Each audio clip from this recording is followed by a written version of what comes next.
कांग्रेस और इंडिया गठबंधन अब प्ले कर रही है, बड़े फिर-बदल की है, यहाँ भी कांग्रेस प्रभारी चेंज हुए हैं, पूरे देश भर में हुए हैं। क्या लगता है कि इंडिया गठबंधन में कांग्रेस, भले ही बिहार में आप आगे हैं, आरजेडी आगे है, लेकिन क्या कांग्रेस लगता है कि अब चुनावी मोड में आ गई है? निश्चित चुनावी मोड में तो आना ही चाहिए था। अब आई है तो अच्छी बात है। और अब 3 चुनाव के बाद उन्होंने कहा भी था, इंडिया गठबंधन की मीटिंग हुई और बहुत सकारात्मक बैठक हुई और उसमें कांग्रेस ने जो पहल की वो अपने आप में एक अच्छा संकेत है। और कांग्रेस ने भी अपने संगठन को बदला है, प्रभारियों को बदला है। इससे एक नई धारा बहेगी, नई तेज बढ़ेगी और इससे इंडिया गठबंधन को भी लाभ होगा। और ये जान लीजिए कि कांग्रेस तो सबसे बड़ी पार्टी है ही देश में। लगभग 40% 50% पर कांग्रेस का बीजेपी के साथ सीधी लड़ाई है, बाकी सीटों पर क्षेत्रीय पार्टियों के साथ लड़ाई है। लेकिन बीजेपी कह रही है कि ये सब कुछ होने वाला नहीं है इससे। बीजेपी 2024 में कोई वैकेंसी नहीं है, चाहे वो लालू जी कुछ कर लें, कांग्रेस कुछ कर ले। बीजेपी ये बात कह रही है, इसी बात से पता चलता है वो कितनी परेशान है। अगर वो नोटिस ले रही है और इस बात के लिए चिंतित है कि आपको कुछ नहीं करने वाले हैं, तो फिर वो क्यों चिंतित है, वो क्यों इस पर अपनी प्रतिक्रिया व्यक्त कर रही है? इसका मतलब कहीं ना कहीं उसमें बेचैनी है। और जो हमारी गतिविधियां बढ़ी है, हमारा गठबंधन जो मजबूत हुआ है, इस कारण बीजेपी में एक छटपटाहट है और उस छटपटाहट का ही आगाज जो है इस तरह के वक्तव्य से एहसास होता है।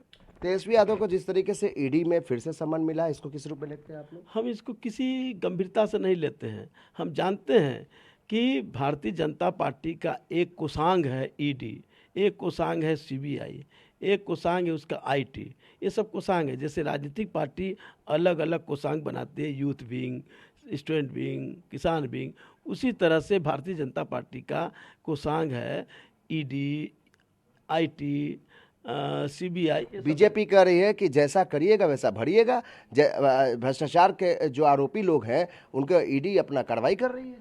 वो फैसला करने वाले कौन हैं?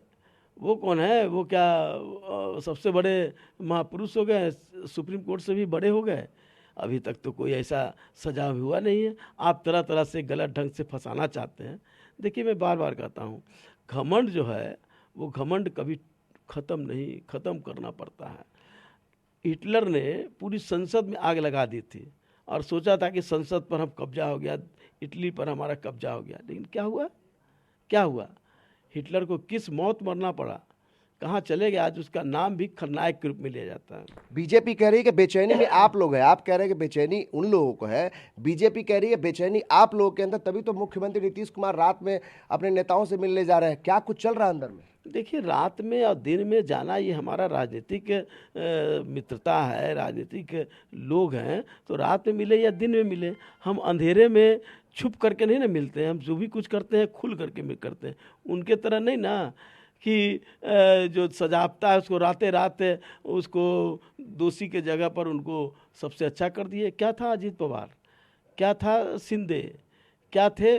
ऐसे एक नाम है, सैकड़ों नाम है जिसके साथ रात के अंधेरे में गुप्त प्रवास करके इंडिया गठबंधन में सब कुछ ठीक चल रहा है। नीतीश इंडिया जी, गठबंधन मजबूत है और भारतीय जनता पार्टी की छटपटाहट ये वक्तव्य एहसास करा रही, उनके यहाँ परेशानी बढ़ गई है।